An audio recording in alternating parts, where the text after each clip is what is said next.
இவன் பேசுறது தமிழர் தமிழர் படை சோரி சேரங்கண்ட கட்சி எல்லாம் ஆள் நீ அன்னைக்கு தப்புச்ச இல்லன்னா போட்டுருப்பாங்க அட்டிய கோயில வச்சு போட்டுருப்பாங்க அட்டி பேசி அவரை வந்து நான் அண்ணன் சொல்றேன், அவன் சொல்றான் ஆம்ஸ்ட்ராங் வந்து எப்படி நரம்பெல்லாம் அறுத்து படுகொலை செஞ்சு ரோட்ல வீசி எரிஞ்சிட்டு போனோமோ அது போல உங்களெல்லாம் வீசி எரிஞ்சிட்டு போயிடுவேன்டா அப்படின்னு ஒருத்தவன் வந்து.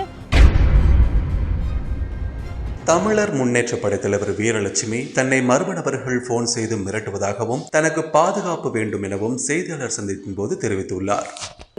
என்னுடைய அமைப்புல ஷெட்யூல் காஸ்ட் முக்கிய மாநில பொறுப்பாளர்களுக்கு வந்து என்னுடைய தொலைபேசி எண்ணில் ஒருத்தன் வந்து தொடர்பு கொண்டு, அதாவது வந்து நீங்களாம் வந்து அந்த சாதி பெயரை சொல்றான், நீங்களாம் வந்து அதிகாரத்துக்கு வந்துட்டீங்கன்னா வந்து இப்ப நாங்களாம் என்னடா பண்றது, நீங்களாம் அதிகாரத்துக்கு வர வேண்டிய ஆளே நீங்களா கிடையாது, நீங்களாம் அதிகாரத்துக்கு வரதுக்கு முன்னாடி உங்களெல்லாம் கொட்டி கொட்டி குனிய வைக்கணும், அப்படியே நீங்க எழுந்து வந்தீங்கன்னா உங்களெல்லாம் போட்டு தள்ளணும்டா.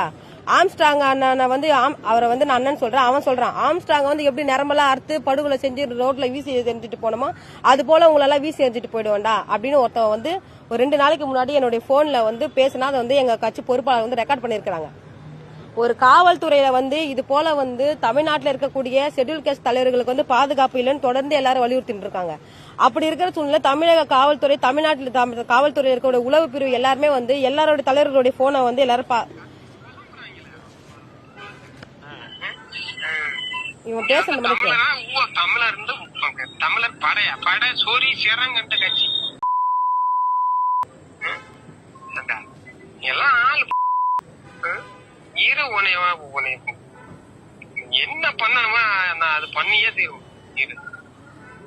நீ அன்னைக்கு தப்புச்ச இல்லன்னா போட்டிருப்பாங்க அட்டிய கோயில வச்சு போட்டிருப்பாங்க அட்டி பெசிட்டு இருப்பாங்க தப்பிச்சுட்ட. அப்ப நீதான் வந்துச்சியா அன்னைக்கே அட்டி வெளுத்திருப்பாங்க, நரம்பு ரம்பெல்லாம் அறுத்திருப்பாங்க, விட்டுட்டு வந்துட்டாங்க.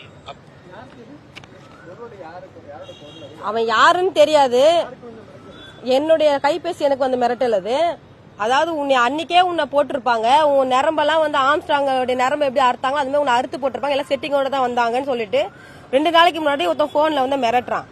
இதுக்கு முன்னாடியே வந்து பல முறை வந்து இது போல எங்க கொலை மிரட்டல் வருது, எங்களுக்கு பாதுகாப்பு வேணும்னு முன்னாடி இருந்த கமிஷனர் கிட்ட வந்து நம்ம புகார் கொடுத்து அந்த புகார் எல்லாமே வந்து கோயம்பேடு டிசி ஏற்கனவே உமையாளு இருந்தாங்க ஒரு அம்மா, அந்த அம்மா எல்லாமே குப்பத்தூர்ல தான் போட்டு போயிட்டாங்க போல. ஒரு புகாருக்கு கூட நடவடிக்கை, பாமர மக்கள் கொடுக்கிற புகாருக்கும் சரி, ஒரு அரசியல் கட்சி தலைவர் எனக்கே பாதுகாப்பு இல்லாத சூழ்நிலை எங்களுக்கு அச்சுறுத்தல் புகார் கொடுத்தாங்க, புகாரை வந்து யாரு இது பேசினாங்க உரிய நடவடிக்கை எடுத்தாங்க. இது போல மிரட்டல்கள் வராது, சம்பந்தப்பட்டவன உடனடியா வந்து கைது பண்ணணும், கைது பண்ண நடவடிக்கை எடுத்தாங்கன்னா தொடர்ந்து இது போல மிரட்டல்கள் வராது. செய்திகளை உள்ளது உள்ளபடி தெரிந்து கொள்ள ரெஃப்ளெக்ட் நியூஸை சப்ஸ்கிரைப் பண்ணுங்க.